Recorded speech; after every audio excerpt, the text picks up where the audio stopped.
안녕하세요. 반갑습니다. 2020 스마트 비즈니스 엑스포에 참여해 주신 여러분께 감사드립니다. 발표를 시작하기 전에 몇 가지 안내 말씀드리겠습니다. 저는 이번 세션 사유자로 카이타에서 CFO를 맡고 있는 오종민입니다. 원활한 진행을 위해서 참가자 전원 음소거를 합니다. 발표 중에 질문이 있으신 분들은 채팅창이나 QA 창을 통해서 한글 또는 영어로 사회자에게 질문하시면 발표 후 질문 시간에 종합해서 사회자가 발표자에게 대표로 질문하고 답하는 방식으로 진행합니다. 발표 내용은 전부 레코딩하고 이벤트 후에 공유될 예정입니다. 발표 중 여러분의 모습도 같이 레코딩이 될 수 있고 공유될 수 있다는 말씀을 드립니다. 발표되는 내용과 슬라이드는 달라스 한인상공회의소와 한인 IT 연합회의 서면 동의 없이는 재사용하거나 공유하실 수 없습니다.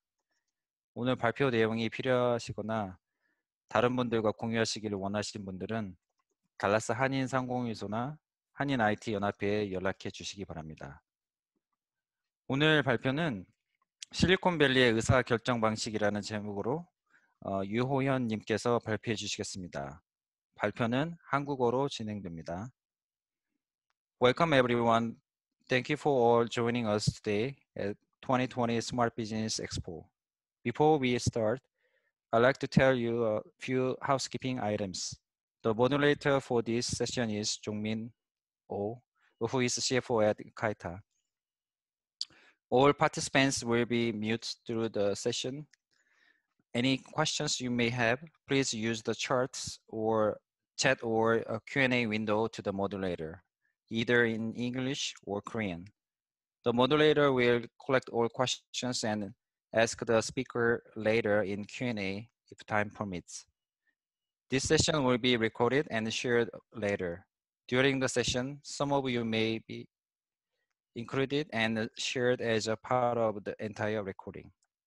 All contents and slides cannot be used and shared without GDK, ACC, and then Kaita. If you need any of contents and the slide, please contact GAACC and Kaita. Today's presentation is founder and CEO, Ox, and former Airbnb and Twitter engineer by Ho-Hyun Ryu in Korean. 호현님, 이제 발표하시면 되겠습니다. 네, 알겠습니다.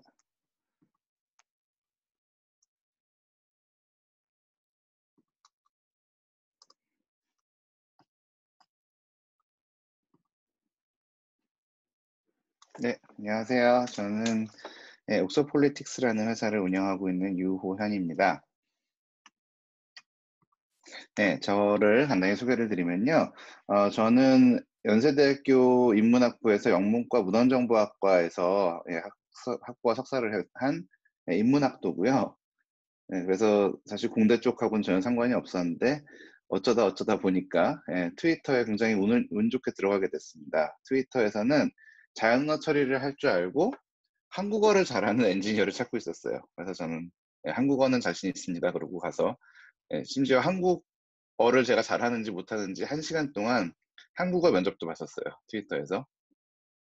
네, 그렇게 해서 자연어 처리 엔지니어가 되었고요. 2013년부터 2016년까지 있었고 2016년에는 에어비앤비로 옮겨서 페이먼트 팀 엔지니어가 되었어요. 그래서 결제 시스템을 만들었고요. 그렇게 3년 있다가 마지막 2019년에는 트랜스포테이션 팀 엔지니어로 갔다가 2020년에 2020년 5월에 코로나로 이제 여행 경기가 엄청나게 안 좋아지면서 에어비앤비에서 트랜스포테이션 팀이 없어져 버렸어요. 그래서 저도 그때 같이 회사에서 이제 레이오프를 당한 거죠. 회사에서 나오게 됐는데 실리콘밸리에서 레이오프를 당하면은 사실 한국에서는 이게 뭐 정리해고 당하거나 뭐 그런 굉장히 우울한 상황이잖아요. 암울한 상황이고. 근데 실리콘밸리에서는 그 다른 사람들 보니까 되게 좋아하는 거예요. 그래서 이게 왜 좋지라고 생각을 했었는데 진짜 좋은 게 어차피 실리콘밸리에서는 3, 4년에 한 번씩 계속 이제 회사를 옮기게 되는데 옮길 때 제 발로 나오면 제가 그냥 딴 회사 간다 그러고 나오면 퇴직금이 안 나오는데 회사에서 잘리면 퇴직금이 나오더라고요. 그래서 몇 달치 월급이 생겼는 월급을 딱 4 달치 월급을 예 정말 에어비앤비가 일반적으로 한 2 달치 정도 주는데 에어비앤비가 회사도 어려우면서 너무 잘해 줘서 4 달치 월급을 준 거예요. 그래서 '다른 데 어디 취업을 알아볼까.' 하다가 제가 그동안 사이드 프로젝트를 해 오던 옥소폴리틱스라는 프로젝트가 있었어요. 이 정치 소셜 네트워크 프로젝트인데 정치 얘기를 하면서도 어떻게 하면 안 싸우면서도 저랑 정치색이 다른 사람들하고 이야기를 할 수 있을까.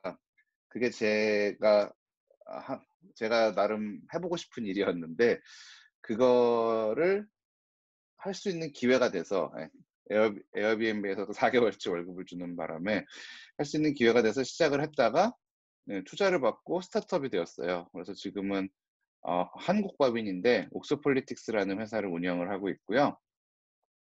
그리고 2013 년에 트위터에 들어갔을 때 그냥 너무 이상한 거예요, 회사가. 뭐 사람들이 뭐 회사에 하루 종일 거의 뭐 자리에 있지도 않고 뭐 점심 먹으러 와서 2 시간 있다 들어오고 10 시에 출근했다가 뭐 한 4-5 시쯤이면 다 없어지고. 그래서 '이렇게 회사가 돌아가면 망하지 않을까.' 그래서 트위터에서는 제가 '아 이 회사 한 2년 있다 망하겠구나. 그전까지 열심히 놀아야지.'라고 하다가 뭐 굉장히 잘 되더라고요, 트위터. 지금도 잘 되고 있지만. 그때 많은 위기를 겪고 지금 잘 되고 있고 에어비앤비도 에어비앤비 가니까 더 심하더라고요. 뭐 더 재밌고 사람들이 더 항상 수다 떨고 있고 그래서 '이 회사도 망하겠구나.' 했는데 뭐 너무 잘 되고. 그래서 '도대체 왜 잘 될까? 왜 이렇게 자유롭고 회사 분위기가 무슨 권위주의적이지도 않고 누가 나를 감시하지도 않는데 왜 사람들은 열심히 일하고 왜 잘 될까?'를 고민을 하다가 실리콘밸리를 그리다라는 팀을 만나서 저희 선후배 5 명이 만든 팀인데요. 실리콘밸리의 모든 것을 한번 책으로 써 보자. 블로그에 써 보자 그래서 실리콘밸리를 그리다라는 책을 썼고요. 그중에서 기업 문화에 관련된 부분만 뽑아서 다시 쓴 책이 이 이기적 직원들이 만드는 최고의 회사라는 책입니다. 그래서 조직보다 개인의 성장이 우선인 사람들. 요즘 한국에서는 밀레니얼이라 그러면서 뭐 20대 사람들 20대 90 년대생 사람들이 오면 그 회사에 들어와서 뭐 발령이 났는데 뭐 인사과로 발령이 났는데 그냥 가기 싫다 그러고 그러니까 발령 났는데 가기 싫은 게 어딨어요. 근데 뭐 가기 싫다 그러고 옮겨 가서는 또 인제 몇 달 있다가 회사 그만둔다 그러고 사실 그 전 세대는 상상도 못 하던 일들이 자꾸 일어나는 거예요. 한국에서도 그런 일이 나고 있는데 또 실리콘밸리에서 보면은 그런 사람들이 다인 거예요, 거의. 그렇죠? 사실 뭐 저 엔지니어인데 저를 인사팀에 발령을 보낸다 그러면 뭐 있을 수도 없는 일이죠. 예. 그래서 이런 사람들이 왜 한국에서는 되게 위기적이라고 하는데 그런 사람들을 그러니까 조직보다 내 성장이 우선인 거죠. 내가 어떤 커리어를 갖느냐 내 성장이 우선인데 이런 사람들의 끝판왕이 누굴까를 고민하다가 이 사람이 생각이 났어요. 네. 손흥민 선수. 손흥민 선수는 뭐 토트넘 지금 소속으로 토트넘의 에이스인데 이 사람이 토트넘을 위해서 굉장히 열심히 하고 있는 건 아니죠. 뭐 토트넘을 위해서 골을 넣고 있는 건 아니죠.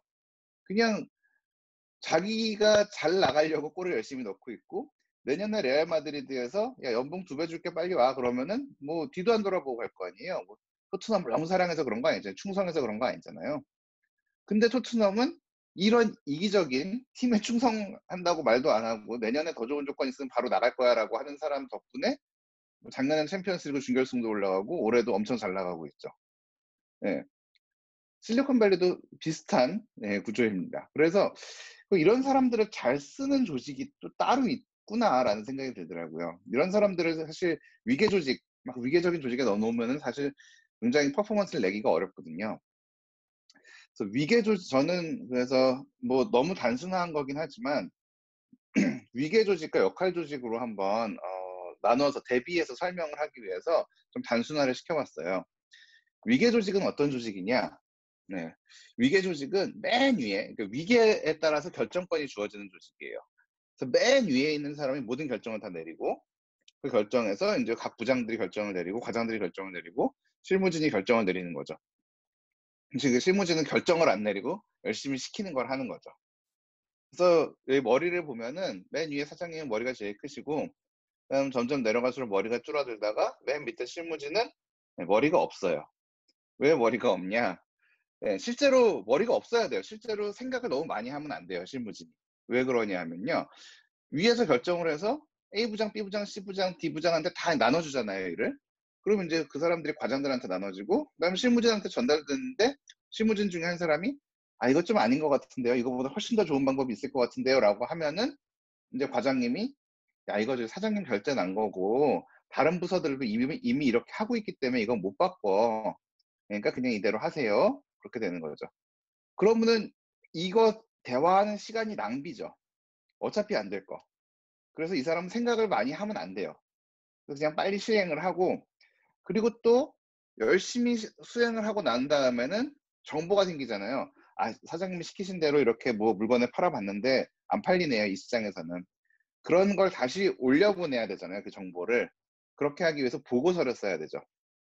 그래서 보고서를 엄청 많이 쓰는 그래서 뭐 저희 뭐 한국에서 취업한 친구들한테 얘기 들어보면 무슨 "보고서 공장에 취업한 것 같다." 뭐 "내 직업은 보고서 쓰는 거다." 뭐 그런 얘기도 가끔씩 듣게 되는데요.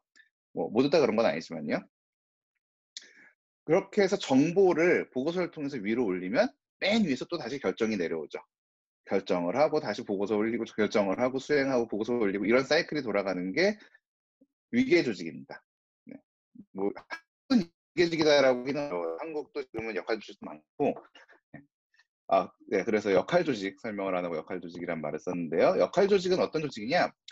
각 역할을 가진 사람이 결정권을 갖는 거예요. 무슨 얘기냐? 디자이너는 디자이너 결정권을 갖고 엔지니어는 엔지니어링 결정권을 갖는 거예요. 그러니까 디자이너가 핸드폰을 정말 예쁘게 디자인을 했어요. 그리고 사장님한테 갖고 갔는데 사장님이 "아 이거 색깔 별론데. 마음에 안 드는데." 그래요. 그랬을 때 이게 위계 조직이었으면은 사장님이 최종 결정권자고 사장님이 싫다 그랬으면 그 디자인은 까이는 거예요. 그 디자인은 시장에 나갈 수가 없어요.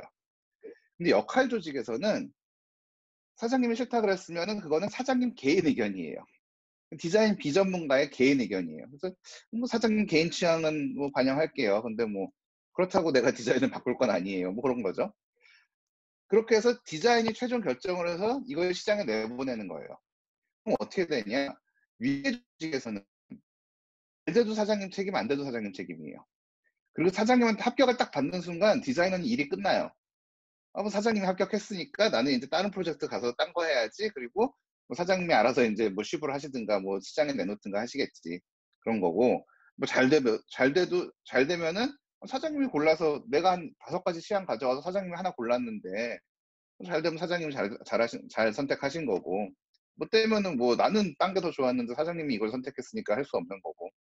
그러니까 잘 돼도 사장님 책임, 안 돼도 사장님 책임인데 역할 조직에서는 누가 합격해 주는 게 없잖아요. 디자이너는 계속 이걸 붙잡고 있어야 돼요. 시장에 나가서 사람들의 반응이 보이고 뭐 그거에 피드백을 받을 때까지 계속 붙잡고 있어야 돼요. 이제 이거는 끝 하고 다른 프로젝트를 갈 수가 없어요.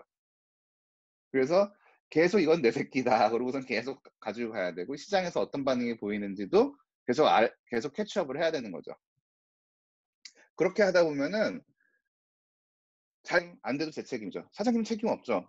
사장님은 그냥 조언을 했고 나는 그 조언을 무시했는데 뭐 사장님은 책임 없고 디자이너가 책임이죠. 그렇게 되면 어떻게 되냐? 디자이너의 커리어가 생겨요. '와 이 디자인 진짜 좋다.'라고 나중에 밖에서 그러면 "이거 누가 했어?" 그럼 "어떤 디자이너가 했어요." 그러면은 "그 디자인 데려와."가 돼요. 근데 사장님이 책임질 때는 그런 일이 별로 안 생기긴 생기지만. 근데 이렇게 각계 전투를 해서 디자이너가 자기 이름 걸고선 딱 일을 할 때는 어떤 디자이너에 맡기느냐에 따라서 퀄리티가 너무 차이가 나잖아요. 그러니까 사장님이 모든 결정을 할 때는 어떤 디자이너한테 맡겨도 사장님 취향의 제품이 나올 텐데 디자이너한테 아예 맡겨 놓으면 어떤 디자이너를 쓰느냐에 따라서 제품의 퀄리티가 너무 달라지는 거죠. 그래서 좋은 디자이너를 데리고 와야 돼요. 그런 엔지니어고 그러다 보면 프로덕트 매니저도 마찬가지고 그러다 보면은 인재 전쟁이 일어나는 거죠. 그래서 실리콘밸리에서 지금 일어나고 있는 인재 전쟁이 그런 식으로 해서 이루어지게 되고 그래서 연봉이 막 가는 거죠. 제가 실리콘밸리에 처음 갔을 때 2013 년에 대졸 초봉이 한 120K 정도 됐었어요. 예. 오늘은 뭐 1억 2,400인데 지금은 대졸 초봉도 200K가 넘어가는 것 같아요. 그리고 인제 시니어 되고 그러면은 500K, 600K 올라가고 그래서 그런 게 이루어지는 이유가 실리콘밸리가 돈이 너무 많아서 그렇기도 하지만 그것보다 인제 사람 한 사람 한 사람을 누굴 쓰 퀄리티 차이가 너무 나기 시작하는 거죠. 새 조직에서는 그럼 최고의 인재가 어떤 사람일까요? 이 사람은 위계 조직 최고의 인재예요. 조직에서는 일을 이렇게 시켜요. "아 우리 저 페이먼트 시스템 필요한데 자바를 이용해서 클라우드에다 만들 거예요. 다음 주까지 해 오세요. 요 200 장짜리 기획서 있어요. 요거 그대로 해 오세요." 그러면은 최고의 인재는 뭐라고 하냐? "네 알겠습니다. 맡겨만 주십시오. 다음 주까지 무슨 일이 밤을 새서든 해 오겠습니다." 그리고 딱 해 왔는데 퀄리티도 딱 좋고 그러면은 최고의 인재죠. 근데 역할 조직의 최고의 인재는 어떤 사람이냐? 역할 조직에서는 이 사람이 전문가고 매니저는 전문가가 아니잖아요. 예, 전문가라고 뽑아놓은 거잖아요. 그러면 전문가한테 "세우세요."라고 할 수가 없고 "야 우리 저 결제 시스템 필요한데 어떻게 해야 돼요?" 라고 물어봐요. 그러면은 이 전문가는 이렇게 얘기를 하는 거죠.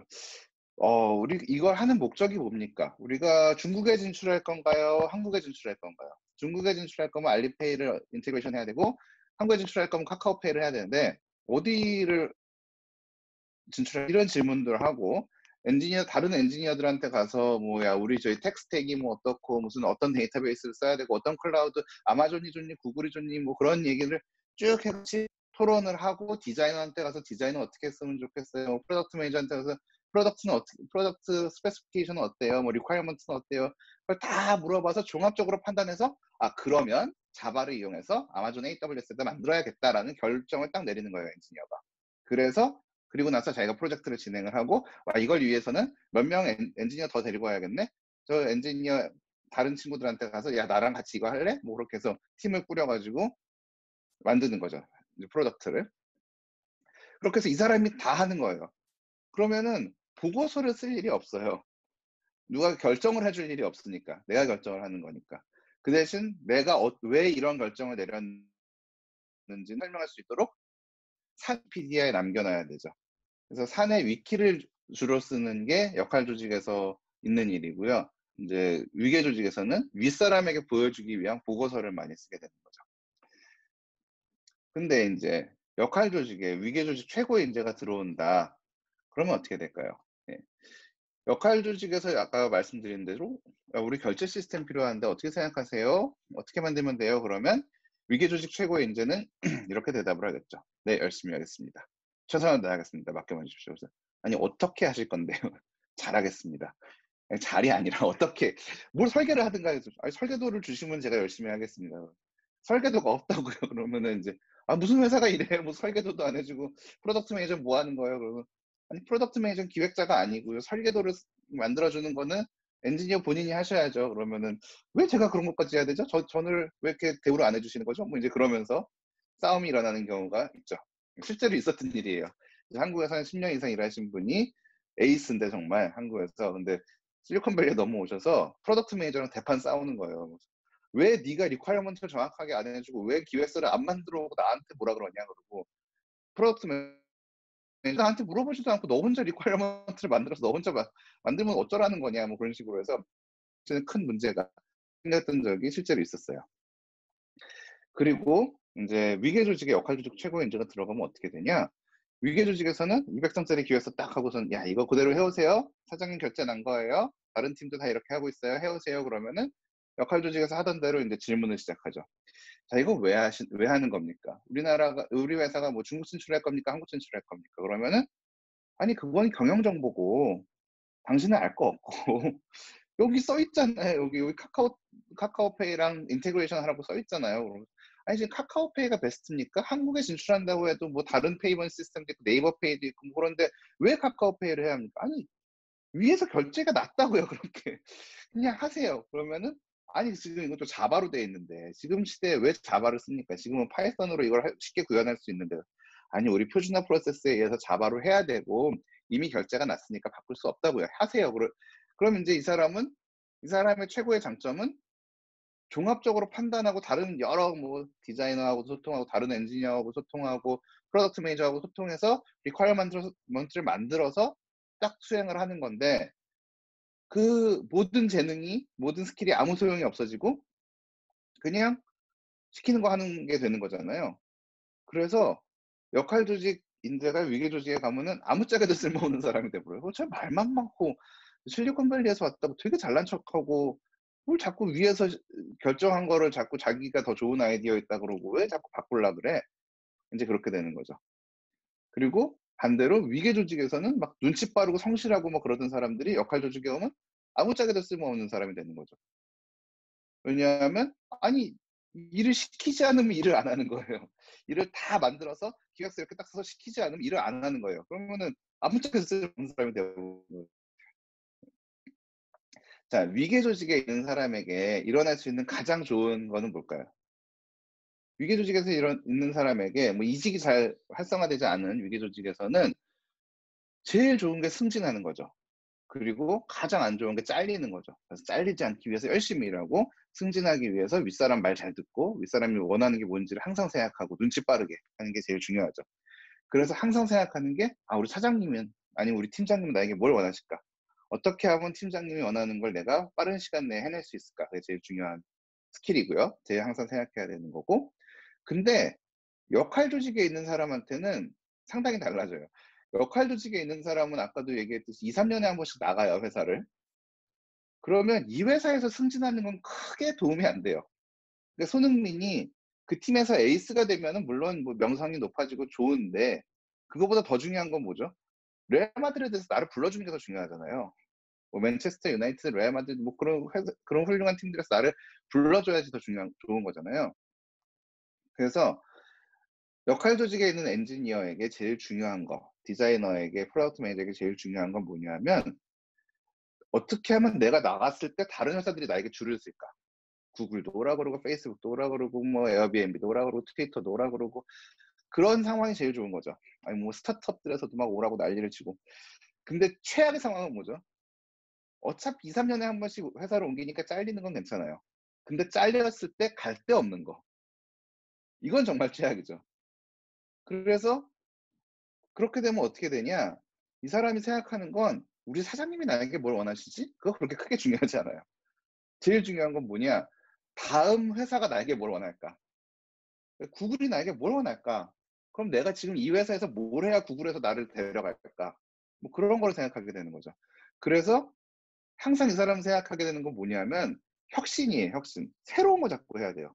옛날 거 그러니까 우리 회사에서 "야 우리 지금 회사에서 돈도 없고 시간도 없으니까 뭐 20년 전에 쓰던 PHP를 계속 쓰자. 우리 지금 시스템 마이그레이션 할 시간 없다." 그러면 위계 조직에서는 사장님이 그렇게 생각하시면 그거 열심히 하면은 되죠. 승진되죠. 근데 역할 조직에서는 내가 지금 PHP를 하고 있다가 구글에서는 PHP 안 쓰는데 그럼 나는 구글에 못 가겠네? 그럼 나 망하네? 그럼 인제 더 이상 갈 수 있는 회사가 PHP 쓰는 회사들밖에 없네? 그럼 나는 어떡하지? 그럼 빨리 도망가야겠네? 이직을 하는 거죠. 그리고 최대한 최신 기술을 자꾸 갖고 와 가지고선 자꾸 쓰려고 하는 거죠. 그래서 제가 에어비앤비에 있는 동안 프론트엔드 프레임워크가 한 3 번인가 4 번인가 바뀌었어요. 그래서 그렇게 계속 새로운 걸 가지고 오는 게 옛날 걸 자꾸 쓰면은 인제 편한데 옛날 걸 자꾸 쓰다 보면은 업계에서 도태가 돼 버리는 거죠, 내가. 그러면은 망하죠. 그리고 만약에 정말 극단적으로 나를 인사팀에 발령을 낸다. 그거는 "야 당신이 내 인생 책임질 거야." 뭐 그렇게 되는 거죠. 그러니까 이게 어떤 얘기냐면 손흥민 선수한테 "야 우리 팀에 내년에 골키퍼가 없으니까 네가 1 년만 골키퍼 뛰어라." 그러면은 손흥민은 "야 네가 내 인생 책임질 거냐?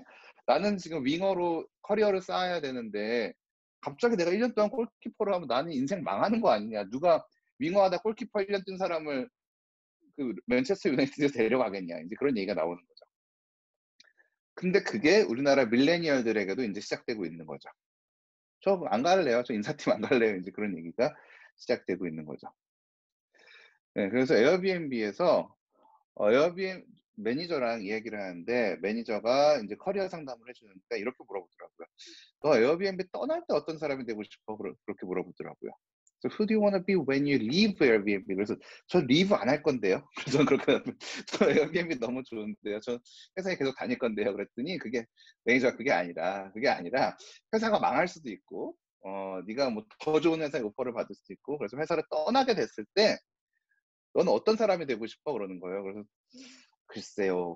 회사를 진짜로 떠나게 된다라고 하면은 저는 나중에는 제가 생각하고 있는 프로덕트 지금 옥스퍼드 폴리틱스인데 그 당시만 해도 이름이 없었던 그 프로덕트를 한번 만들어 보고 싶어요. 그래서 저는 지금 백엔드 엔지니어로서 커리어를 쌓았는데 그리고 프론트엔드는 하나도 모르는데 프론트엔드도 배워야 제가 프로덕트를 만들 수 있으니까 프론트엔드 엔지니어를 배워서 엔지니어링을 배워서 풀스택 엔지니어가 되고 싶어요. 그래서 뭐 리액트도 배우고 싶어요. 뭐 그렇게 얘기를 했어요. 그냥 물어보니까 대답을 한 거지 뭐 실제로 그렇게 하겠다는 건 아니었는데 매니저가 갑자기 그래? 너 그럼 프론트엔드 프로젝트 줄게." 그러는 거예요. 아니 저는 백엔드로서는 시니어 엔지니어지만 프론트웨어로는 주니어도 안 되는데 그러면은 팀 입장에서 굉장히 괜찮은 시니어 백엔드 소프트웨어 엔지니어를 잃고 굉장히 허접한 프론트엔드 엔지니어를 얻게 되는 건데 왜 아니 저는 그렇게까지 할 필요는 없어요. 뭐 제가 알아서 공부할게요." 그랬는데 매니저가 그런 인시스트 하는 거예요. 그래서 너 프론트엔드 해. 너 프론트엔드 하고 싶다며. 기회를 줄게." 그러는 거예요. 그래서 "야 우리 회사 되게 좋다. 우리 매니저 되게 착하다. 자기네들이 희생을 감수하면서까지 왜 이렇게까지 할까 나한테." 그렇게 생각을 했었는데 이제 며칠 지나고 나서 생각하다가 알게 됐어요. 얘가 착해서 이런 게 아니라 회사 입장에서 제가 하고 싶은 거랑 회사가 원하는 거를 일치시켜 놓으면 그러니까 제가 프론트엔드 공부하고 싶은데 회사에서도 프론트엔드 일을 주면 저는 겁나 열심히 하겠고 저를 감시할 필요가 없겠죠. 그런데 저는 프론트엔드 하고 싶은데 회사에서 백엔드 일을 준다. 그러면은 뭐 저 열심히 하겠지만 회사에서만 백엔드 열심히 하고 집에 가서는 밤새 프론트엔드 공부를 하겠죠.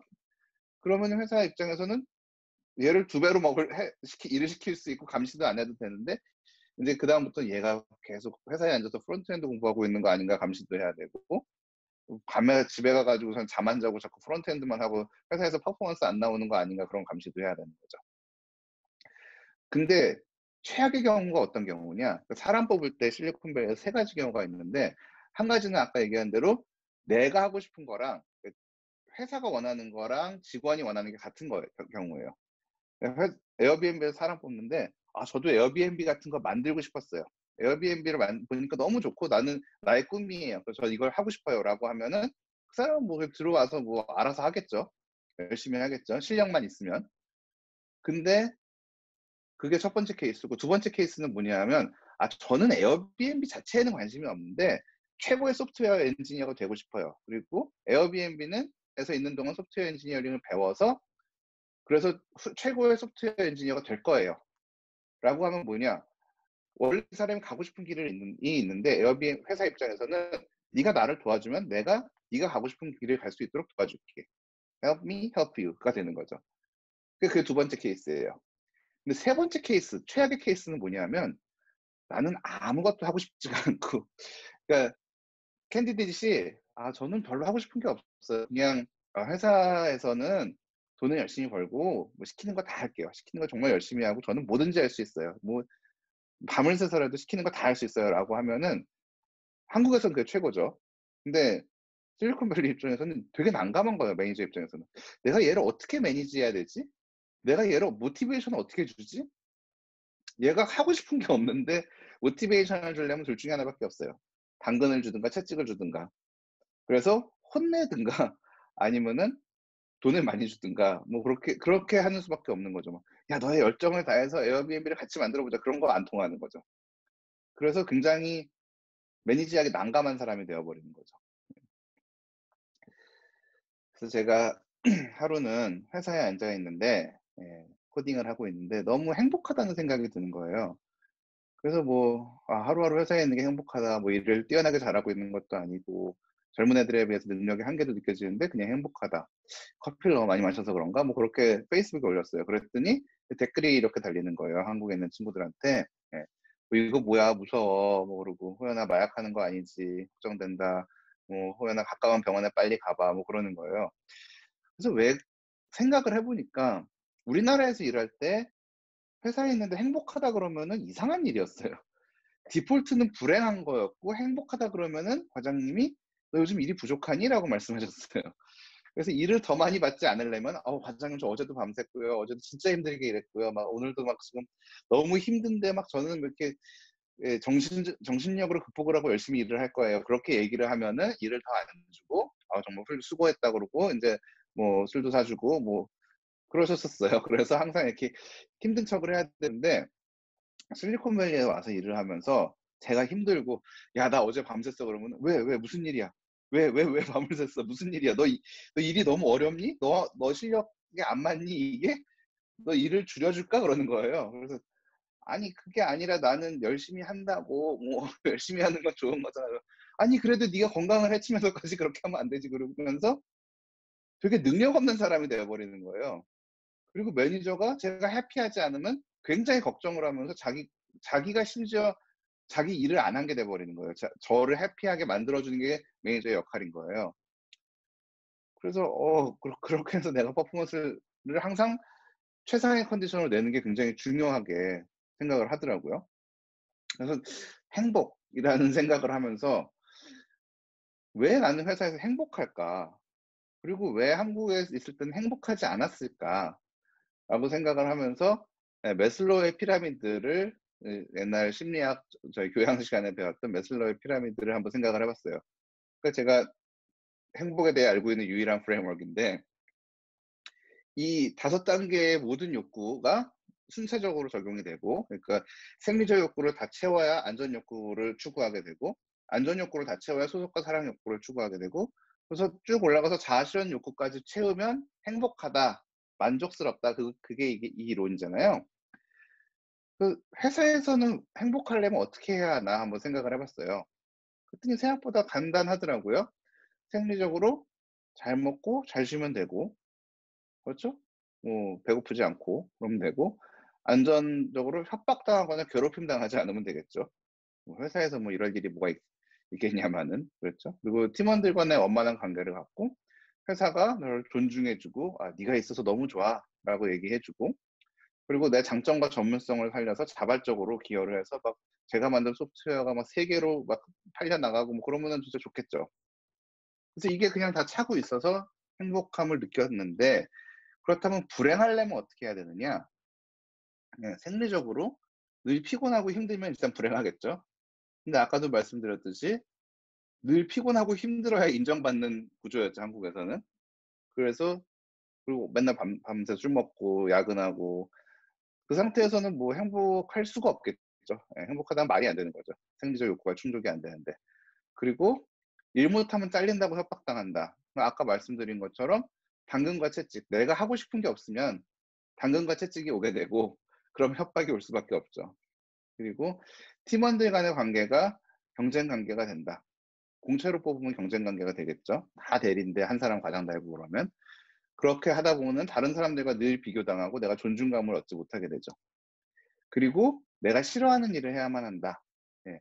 누가 시키면은 일하기 싫잖아요.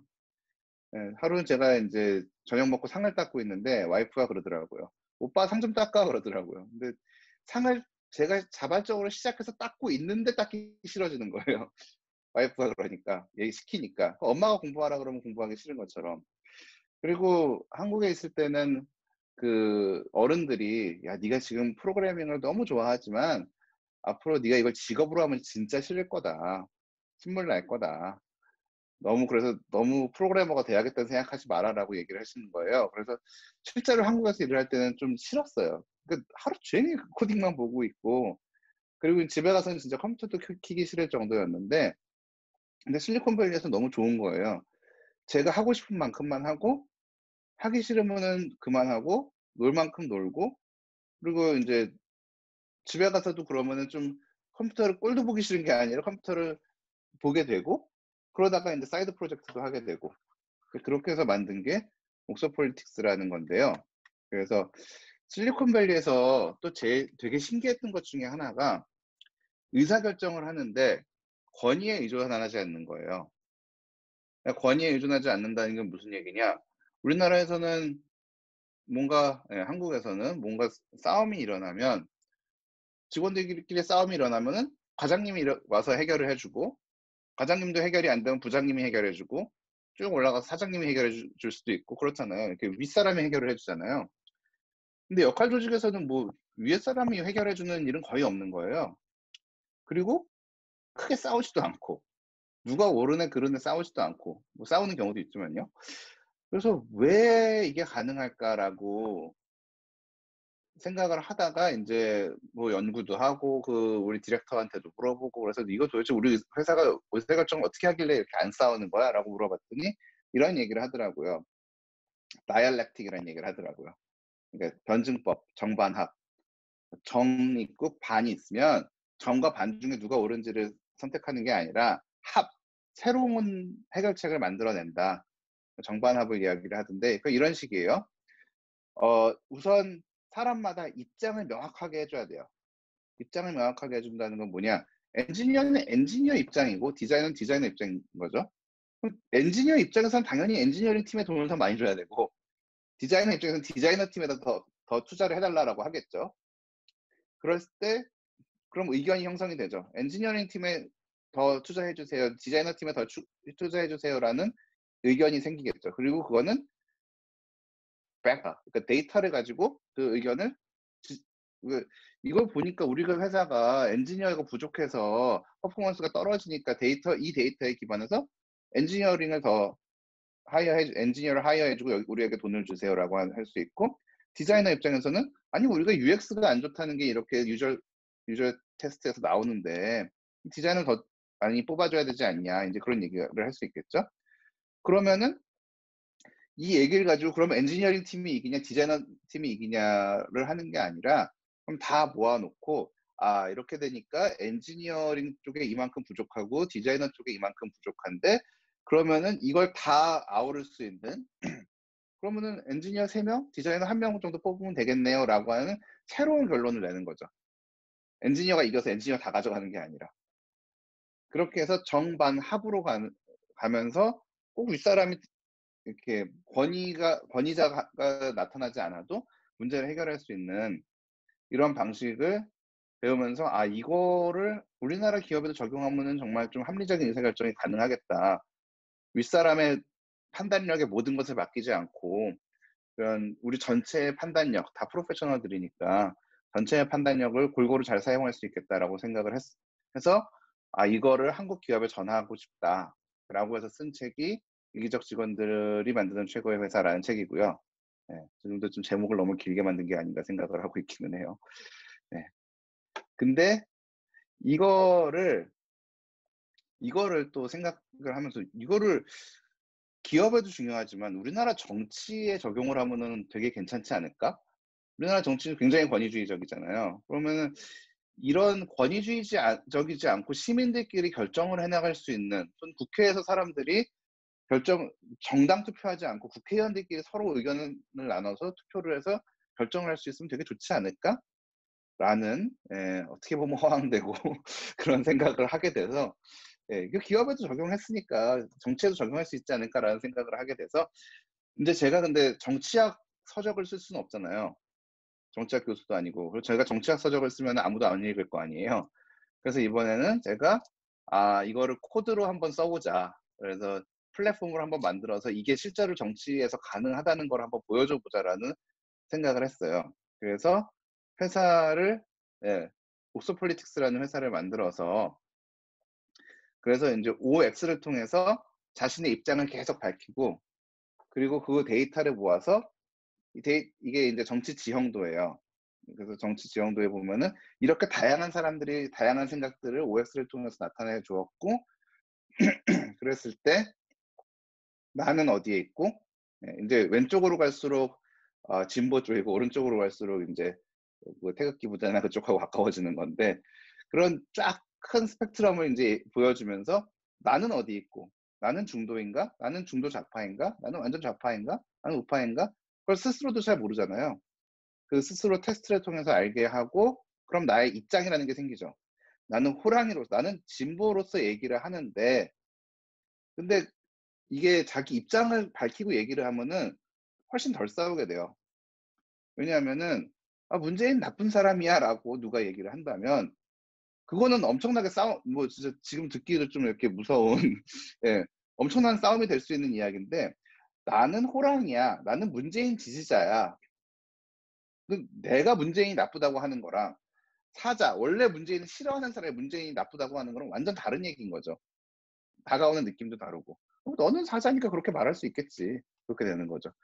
그래서 이렇게 자기 입장을 명확하게 하고 자기 의견을 명확하게 이야기하고 그걸 데이터에 기반해서 이야기를 하자라고 하는 게 옥서 폴리틱스의 모토고요.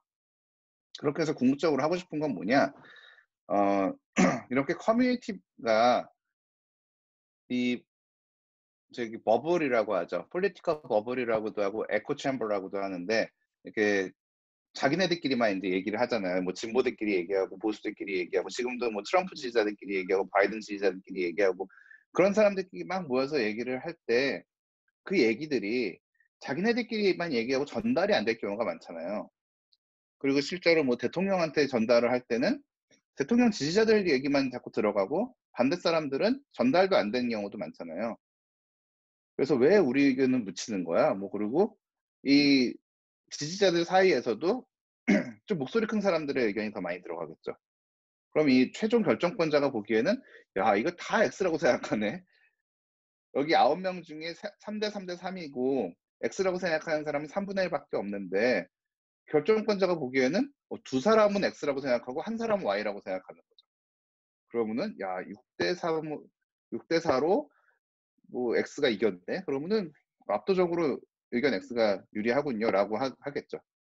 근데 그게 아니라 이 모든 사람들의 목소리를 다 보여줄 수 있는 정치 데이터 플랫폼이 있고 정치 데이터가 아니더라도 인제 사내에서도 이런 데이터 플랫폼을 쓸 수 있고 학교에서도 쓸 수 있고 이런 데이터 플랫폼이 있다면 의견을 낼 수 있는 데이터 플랫폼이 있다면 결정권자 입장에서는 XYZ 의견이 있고 XYZ 의견 중에서 뭐 이런 장단점도 있고 이런 단점도 있고 그래서 정반합으로 새로운 A안과 B안을 만드는 거죠.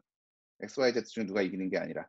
그러면은 사람들이 투명하게 인제 '아 내 의견이 이렇게 들어가서 저 사람이 내 의견을 고려를 했는데 내 의견에는 이런 문제가 있고 다른 쪽에 내가 생각하지 못했던 저런 또 장점을 가진 의견들도 있구나. 그래서 이렇게 되는 거구나.'라는 결론을 내릴 수 있는 거죠. 그래서 투명한 소통을 하고 의사결정을 투명하게 하기 위한 '이런 플랫폼을 만들어야겠다.'라고 해서 현재 만들고 있는 게 옥서 폴리틱스고요. 그리고 뭐 일하는 방법에 대해서 또 회사에서도 역할 조직을 적용을 해서 예 열심히 하고 있습니다. 근데 또 재밌는 거는 한국에서 하고 있잖아요. 그래서 저희 직원들 다 한국 사람인데 역할 조직을 적용하는 게 그렇게 쉽지는 않더라고요. 왜냐하면 가장 어려웠던 게 뭐냐면 CEO를 너무 존중해 줘요. 이게 제가 한마디 하면은 막 디자이너가 디자인을 해 왔는데 제가 나 이거 별론 것 같은데. 나는 이게 더 좋은데요."라고 하면 디자이너가 그거를 까였다고 생각하고 마음의 상처를 받고 아니 그러면은 미리 얘기를 하든가 막 나한테 그러고 인제 그러는 거예요. 그걸 저한테 직접 얘기도 못 하고 돌려 막 뒷담을 해서 인제 얘기가 들어오고 그래서 아니 나는 그 개인적인 취향을 얘기한 거고 디자이너는 당신이고 당신이 아니 CEO가 의견은 얘기할 수 있지 않냐고. 근데 그걸 내가 결정하는 건 아니라고. CEO뿐만 아니라 모든 직원이 자기 의견은 얘기할 수 있지만 그게 결정권은 아니라고. 그래서 그거를 이해시키는데 사람들이 이론적으로는 이해를 하고 얘기를 듣고 알고 있지만 그걸 실제로 같이 일을 하면서 그걸 그렇게 해 나가는 거는 좀 다른 문제더라고요. 그래서 그 소통을 계속 하는 게 어려웠고요. 또 한 가지는 저한테 무슨 아이디어를 가져올 때 한 10 시간씩 생각해서 가져오는 거예요. 심사숙고해서 '아 사장님의 시간을 낭비하지 말아야지.' 그리고 굉장히 열심히 생각을 해서 프레젠테이션에서 딱 갖고 오는 거예요. 그래서 그러면은 그게 마음에 안 드는 거나 내가 그거를 "그거 하지 맙시다."라고 하면은 이 사람은 상처받잖아요. 자기는 10 시간 동안 해 왔는데. 그럼 이거를 거절하기도 애매하고 그렇다고 안 되는 거를 한다 그러기도 애매하고 그리고 한 번은 그렇게 해서 "아 이거는 뭐 지금 할 건 아니고 되게 좋은 아이디어인데 나중에 합시다." 그랬더니 그다음부터 그 사람이 삐져 가지고 "나 그러면 앞으로 의견 안 낼 거예요." 그러는 거예요. 그 아니 그러면은 미리미리 얘기를 하라고. 10시간 생각하고 얘기하지 말고 10분 생각하고 얘기하라고. 그래서 그다음부터는 막 이렇게 바빠 죽겠는데 막 헛소리야 그게 아니라 그냥 늘 그냥 항상 채팅 켜 놓고, 저희는 다 원격으로 하니까 채팅 켜 놓고 그냥 아무 때나 그냥 별 헛소리 시적장소리 계속하면서 "이건 어때요? 저건 어때요?" 하면서 뭐 괜찮네. 그거 쪼끔 더 해 볼까?" 아니면 "그거 별론 것 같은데." 인제 그런 의견들이 계속 싱크가 되면서 이 소통의 비용을 낮추는 거죠. 소통을 10시간 생각하고 소통을 하는 게 아니라 10분 생각하고 소통하고 인제 쉽게 말하고 쉽게 무시당하고 또 쉽게 받아들이기도 하고.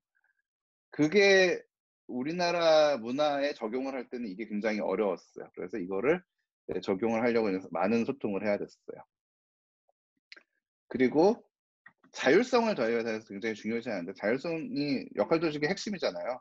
스스로 판단하고 스스로 결정을 내릴 수 있어야 되는데, 그러니까 혼자 일을 하려는 사람들이 자꾸 생기는 거예요. 그래서 아니, 자율성이라는 거는 혼자 일하라는 게 아니라 예 더 깊은 수준의 소통을 통해서 내가 뭘 모르는지 알고 내가 뭘 아는지도 알고, 그럼 내가 뭘 질문을 해야 되는지 그리고 뭘 알아야 하는지, 그런 거를 끊임없이 자율적으로 생각을 해서 소통을 하고, 그러니까 아젠다 없이 그냥 뭐 '위에서 누가 시키겠지.'라고 생각하지 말고, 내가 자율적으로 내 일을 하기 위해서는 이런 사람한테 이런 질문을 해야 되고, 그러면은 그걸 빨리빨리 소통을 하는 게 되게 중요하다. 그래서 전략적인 커뮤니케이션이 중요한 거지 혼자서 다 하려고 그러지 말아라.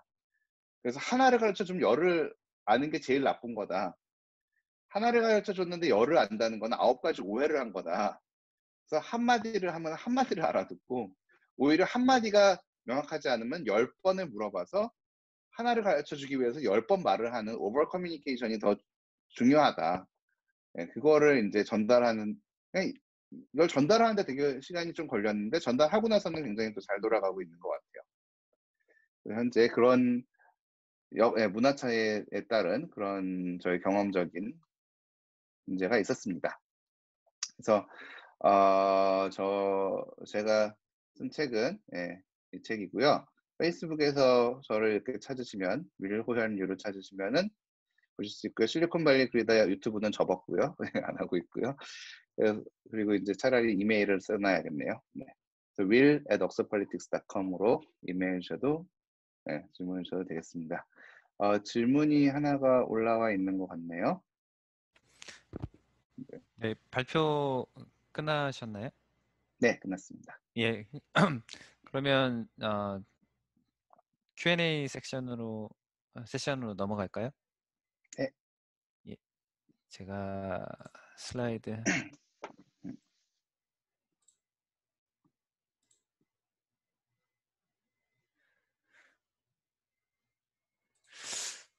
네. 유 의원님, 너무 재밌게 들었고요. 정말 다른 세상에 있는 이 벌어진 일들을 이렇게 바로바로 쏙쏙쏙 들을 수 있어서 너무 좋았고요.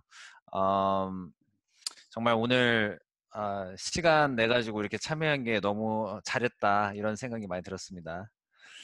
네, 감사합니다. 질문 하나 올라와 있는데요. 먼저 하고 넘어갈게요. 롤 드리븐 관련 설명을 해주셔서 감사드립니다. 저희 회사 리더십은 롤 드리븐을 지향하지만 현재로는 랭크 드리븐으로 회사가 운영되고 있습니다. 회사가 롤 드리븐으로 변형되기 위해서 개개인이 실행할 수 있는 것들이 무엇인지 궁금합니다. 퇴사는 하고 싶지 않습니다. 이게 랭크 드리븐과 롤 드리븐의 가장 큰 차이는 결국은 프로페셔널리즘인 것 같아요. 프로페셔널리즘이라는 게 내가 책임지고 내가 전문가로서 내가 끌고 간다라는 거랑, 프로페셔널하지 않은 사람은 이제 시키는 거를 잘하는 사람이죠. 시키는 걸 열심히 하는 사람이랑, 그런 물론 시키는 걸 잘하는 사람도 프로페셔널하지만 그거 완전 그런 그러니까 자기 주도적으로 하느냐의 문제인데, 그리고 내가 전문적인 나의 커리어를 쌓아갈 거냐 아니면은 이 회사에서 그냥 시키는 걸 열심히 할 거냐의 문제인데, 그러면은 개인으로서 가장 중요한 건 뭐냐? 내가 뭘 잘하는 사람이고 앞으로 내가 뭐가 되고 싶은지를 명확하게 하는 게 되게 중요한 것 같아요. 개인으로서, 직원으로서는요. 그렇게 해서 회사에게 브랜딩을 해서 내 셀프 브랜딩을 해서 "나는 이거 잘하는 저는 뭐 자연 언어 처리를 잘하는 엔지니어예요. 그러면 저는 회사에 지금 이러이러한 프로젝트가 있으니까 저는 이러이러한 거를 회사에 줄 수 있어요. 그럼 회사는 저에게 돈을 주세요."라고 딜을 칠 수 있어야 되는 거죠. 그렇게 해서 내가 할 일을 명확하게 하고 그게 회사가 원하는 거랑 얼라인 된다는 걸 명확하게 하고 나를 셀링해야 되는 거죠. '아 우리 회사가 지금 보니까 이게 제일 필요하네.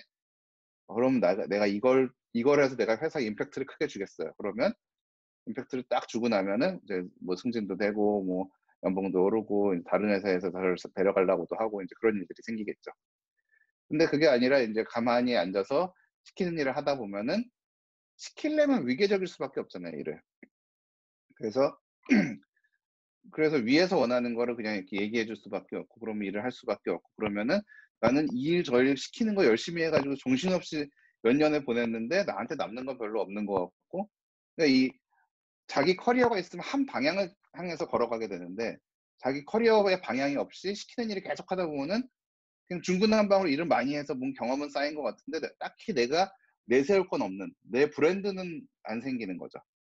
그래서 셀프 브랜딩을 하고 내가 가고 싶은 곳이 어딘지 명확하게 하고 일을 하더라도 그쪽으로 맞춰서 인제 일을 하는 그리고 내가 제안도 하고 예 그런 거면은 좋을 것 그런 마음가짐을 갖는 게 좋을 것 같아요.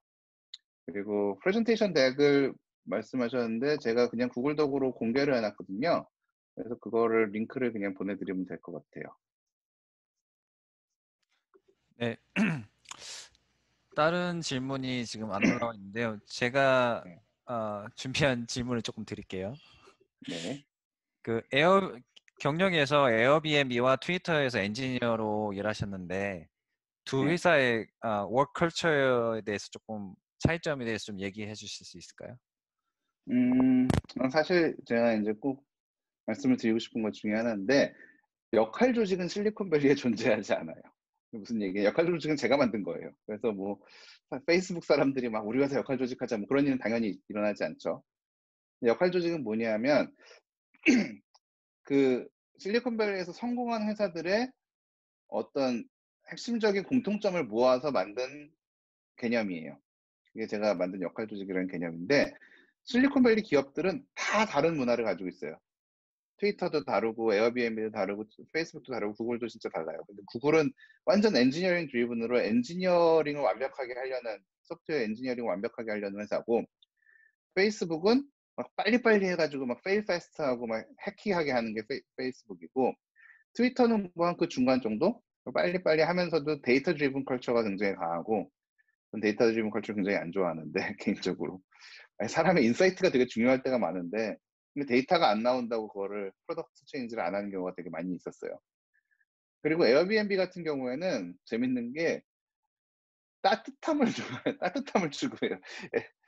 호스피탈리티 호스피탈리티 회사잖아요. 사람들을 인제 호스트로서 게스트들에게 따뜻하게 해 주는 그런 회사잖아요.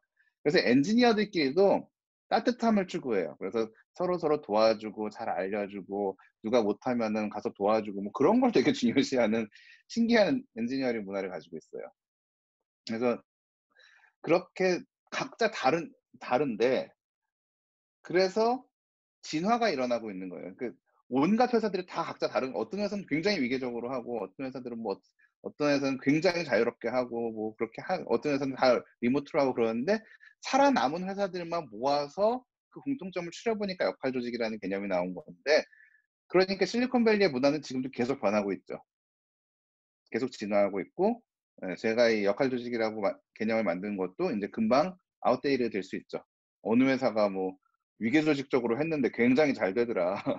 그렇게 해 가지고서 세계 인류 기업이 됐다. 아니면은 역할 조직을 뛰어넘는 뭔가 새로운 문화를 만들어서 어떤 회사가 했는데 대박이 났다. 그럼 이제 또 그 회사의 문화가 또 벤치마킹의 대상이 되겠죠. 그래서 사실 이게 각자 회사에 적용을 할 때 한국 회사도 그렇고 미국 회사도 그렇고 회사에 적용을 할 때 이 실리콘밸리 회사들은 이렇게 프로페셔널들을 스마트 크리에이터 하고 넷플릭스에서는 이게 프로 스포츠 선수 같은 엔지니어들이라고도 하는데 이런 사람들을 최대한 활용하는 방법이 이렇게 자유도를 최대한 주고 "너는 맘대로 해 봐라고 하면 이 사람들이 최고의 퍼포먼스를 낸다." 라는 거를 이해를 하시고, 그럼 우리 회사는 어떤 사람들이 있지? 우리 회사는 어떻게 하고 있지? 우리 회사에서 필요한 문화는 뭐지를 한번 각자 생각을 해 보고 또 새로운 문화를 만들어 가고, 그래서 또 우리나라에는 미국에서 하시는 분들도 다 진화에 동참하면 좋을 것 같아요. 다양성과 진화에 다양성과 진화에 좋을 것 같아요.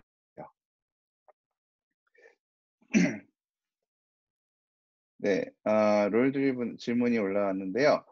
예. 롤 드리븐에서 개발자에게 많은 권한이 주어졌을 때 개발자가 회사를 위한 결정이 아닌 자기 커리어를 위한 결정을 내린 경우가 있나요? 그런 경우가 있다면 회사에서 이런 것을 예방할 수 있는지 궁금합니다.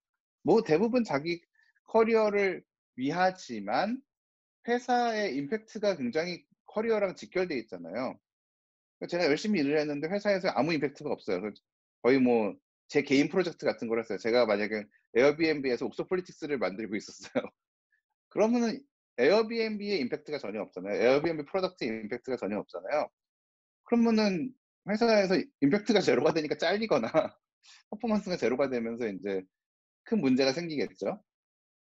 그래서 예 안 되죠. 예. 그러니까 자기가 결정을 내려도 그 그러니까 결정권은 엔지니어들에게 있지만 결정을 내렸을 때 임팩트가 제로다. 그럼 회사에서 돈 줄 이유가 없잖아요, 얘한테. 회사에서 저는 이 회사를 에어비앤비를 위해서 이만큼 임팩트를 줬으니까 나한테 승진도 시켜주고 연봉도 주세요라고 할 수 있는 거지. 예 제가 생각을 했을 때 제 커리어를 지금 저는 이 회사에 앉아서 제 개인 사업을 만들겠습니다. 뭐 그럼 나가세요. 그렇게 돼야 되는 거죠. 그래서 예 그런 뭐 예방할 수 있는 차원이라기보다는 기본 동기 자체가 회사에 임팩트를 주기 위해서 결정들을 해 나가는 거죠. 그래서 미션이 되게 중요해요. 우리 회사의 미션은 이거고 당신이 이 미션에 맞는 임팩트를 주었을 때 우리는 당신에게 보상을 엄청나게 해줄 것이다. 그러면은 우리 회사의 미션이 뭐냐?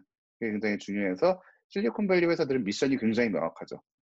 각 회사마다 다른 미션을 스테이트먼트를 가지고 있는데 그렇지 않은 이제 경우에 이제 위계 조직 같은 경우는 미션 스테이트먼트가 필요가 없어요, 사실. 왜 필요가 없냐? 사장님이 그때그때 결정하는 게 미션인 거예요. 위계 조직이니까 아무리 미션이 있어도 사장님이 그날 그 미션에 맞지 않는 결정을 내리면은 그게 더 옳은 거잖아요. 그게 해야 되는 일인 거잖아요. 그러니까 미션이 별로 의미가 없고 사장님 마음이 미션인데 사장님의 마음을 읽는 것이 미션인데 그 역할 조직에서는 각자가 다 의사결정을 하고 있기 때문에 어떤 노스타라 그러죠. 그 정확한 북극성이 없으면 정확하게 우리가 지향하는 바가 명확하게 해 놓지 않으면 각자 딴 결정을 해서 산으로 갈 수 있는 거죠. 그래서 명확한 목적지와 미션을 만들어 놔야 된다입니다. 네. 예. 다음 질문은 실리콘밸리에서 엔지니어로 일하고 싶은 분들이 많을 텐데 네. 어떻게 준비를 해야 하나요? 어떻게 준비를 하냐면요. 셀프 그러니까 제일 중요한 거는 그건 것 같아요. 잡 디스크립션을 읽어보고 사실 한국에서 오시는 분들은 뭐 지금 뭐 달라스에 계시거나 뭐 미국에 계신 분들은 안 그런 분들이 많이 있겠지만 한국에서 오시는 분들 같은 경우에는 잡 디스크립션을 안 읽고 애플리케이션을 내는 분이 꽤 계세요. 그러니까 이 회사에서 뭐가 필요하고 그러니까 "너네 회사에서 이거 필요하지. 내가 이거 해줄 수 있어." 그러면은 나한테 돈을 줘. 그렇게 해야 되는데 "니네 회사에서 정확하게 필요한 건 뭔지 모르겠지만 너는 소프트웨어 엔지니어가 필요하지 않니? 그럼 내가 너네가 필요한 걸 얘기해 주면 내가 다 해 줄게." 그렇게 되면 이제 취업이 안 되죠. 그래서 "너네 회사에서 지금 잡 디스크립션이 이거 필요하다며. 자연 언어 처리하고 뭐 페이먼트 아는 사람 필요하다며. 내가 이거 잘해. 내가 이거 해 줄게." 근데 인제 우리나라에선 문화에서는 "내가 이거 잘해."라는 말을 또 되게 어색해하죠. "아 내가 뭐 이렇게 열심히 했지만 뭐 잘하는 건 아닌 자세로 열심히 하겠습니다." 이제 그러면 잘리는 거죠. "나 이거 진짜 잘해. 나 이거 확실히 해줄 수 있어. 이거 확실히 해줄 테니까 나한테 돈을 줘."라고 하는 자기 셀링하는 마인드가 필요하고요. 그러기 위해서는 당연히 그거를 정확하게 해결할 수 있는 실력을 갖춰야 되고 그러기 위해서는 인제 컴퓨터 사이언스를 공부를 하든가 뭔가 공부를 많이 해야 되겠죠. 그래서 유학을 가 오든가 그래서 유학을 와서도 '나는 어떤 거를 잘하는 엔지니어가 될 거야.'라는 생각을 늘 하면서 가야 될 것 같아요. 그리고 또 예 뭐 시간이 될지 모르겠지만 첨언을 한마디 하면은 저희 디렉터한테 제가 "나에게 커리어 조언을 줘." 그랬더니 디렉터가 그렇게 얘기하더라고요. "실리콘밸리에서 살아남는 방법은 두 가지 중에 하나가 있어. 하나는 한 분야에서 상위 1%가 되는 거야. 그럼 넌 살아남을 수 있어. 또 하나는 너는 그 디렉터가 그랬어. "너는 상위 1%가 될 것 같지는 않아." 그러면서 디렉터가 얘기한 게 "세 분야에서 상위 25%가 되면은 한 분야에서 상위 1%인 사람하고 경쟁을 할 수가 있어."라고 그러더라고요. 그래서 저한테 얘기하면서 "야 너는 인문학도 했고 영문과도 했고 뭐 언어학도 했고 페이먼트 팀도 했고 뭐 좀 트랜스포테이션도 했고 프로그래밍도 했고 네 사업도 뭐 사이드 프로젝트도 했고 그러니까 너는 여러 분야에서 상위 25%에 들어가니까 너는 상위 1%랑 경쟁을 할 수 있는 거야."라고 얘기를 하더라고요. 그래서 어떤 전략을 취할 건지 그거를 예 우리나라에서 항상 "너는 1 등이 돼야 돼."라고 얘기를 했지만 여기서는 여러 분야에 걸쳐서 그 융합해서 나만의 유니크한 섹터를 만들면은 거기서 나는 1등 먹는 거죠. 네. 이게 마지막 질문이 될 것 같은데 이제 네. 인제 엔지니어에서 CEO가 되셨는데 회사의 네. CEO로 보실 때 직원을 뽑을 때 어떤 면을 중점적으로 보시나요? 저는 제가 이 역할 조직을 열심히 공부를 하고 책을 쓰고 그래서 더 그러겠지만 저랑 미션이 맞는 사람을 뽑게 되더라고요. 네 뭐 실력도 당연히 중요한데 실력이 아무리 좋아도 이 미션을 이해를 못하면은 자꾸 이게 핀트가 안 맞는 말을 자꾸 하고 핀트가 안 맞는 의사결정을 내리는 거예요. 그래서 실력이 쪼금 부족하더라도 물론 실력이 아예 부족하면 안 되지만 예 어느 정도 실력이 되는 상황에서는 그 미션을 이해하고 미션에 대해서 이야기해 줄 수 있는 사람들을 뽑게 되는데 그러다 보니까 우리나라에서는 이게 대부분 취업 공고를 내면은 워낙 사람들이 인제 여러 회사에 지원을 하다 보니까 우리 회사가 뭐 하는 회사인지도 모르고 오는 경우가 되게 많거든요. 그래서 고런 분들한테는 인제 네 선뜻 얘기를 못 하게 되더라고요. "우리 회사에 와 주세요."라고 얘기를 못 하게 되더라고요. 저희 오늘 여기서 마무리 지어야 할 것 같죠? 네. 오늘 너무 감사하고요. 예. 그러면 여기서 이제 마무리 짓기로 하겠습니다. 예. 오늘 참여해 주신 여러분과 발표해 주신 유호연 님께 감사드립니다. 앞에서 말씀드린 대로 이 세션은 레코딩이 되어서 다양한 방법으로 나눌 예정입니다. 오늘 세션을 다시 보고 싶으시거나 못 보신 세션이 있으시면 레코딩 세션으로 확인해 보실 수 있습니다. 오늘 멋진 2020 스마트 비즈니스 엑스포를 준비해 주신 달라스 한인상공회의소와 세미나에 도움을 주신 카이타 여러분께 감사드리며 달라스 한인상공회의소와 카이타에 관해서 더 알고 싶고 또 궁금하시면 달라스 한인상공회의소 웹사이트와 카카오톡, 페이스북, 링크드인, 인스타그램, 유튜브 등의 다양한 SNS 채널과 카이타 웹사이트 또는 contact at kaita.org로 연락 주시면 감사하겠습니다. 또한 카이타.org로 등록하시면 카이타의 업데이트를 뉴스레터로 받으실 수 있습니다. 다른 세션에도 많은 참여 부탁드립니다. 여러분 감사합니다. 감사합니다. 감사합니다. 네. 안녕히 계세요.